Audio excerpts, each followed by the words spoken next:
مساء الخير، مساء ايه النور. الاخبار؟ عامله ايه؟ تمام. ممكن اسالك سؤال؟ ايه البديل لل ده ايوه. آم،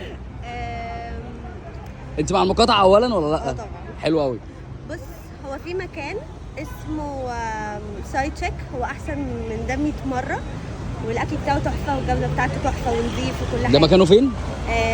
هنا كده في الشاطئ. في الشاطبي. اسمه ايه تاني معلش؟ سايد تشيك. سايد تشيك. اوكي شكرا، باي باي. اكتر من تلت ساعه بدور على سايد تشيك، اخيرا وصلت له والمكان هقوله لك في اخر الفيديو. طلبنا بقى الاوردر بتاعنا، وعقبال ما تطلب الاوردر فعندك كميه العاب لا تتخيلها، ممكن تلعب براحتك. ده غير ان المكان معمول بستايل كده غريب شويه، يعني مش عارف اوصفه لك، هو قديم ولا جديد ولا كرتون. بص، هو المكان جامد قوي فصعب اشرحه لك، انت لازم تروحه بنفسك. واكيد مستغرب من كميه الصوصات اللي موجوده على الترابيزه، عندهم 15 نوع صوص، انت متخيل الرقم؟ ولو مستغرب اللي جاي اغرب، بص بقى يا سيدي، الناس دي بتعمل كل حاجه من طقطق للسلام عليكم، الصوصات، الاكل، كل حاجه تتخيلها هم اللي بيعملوها. حتى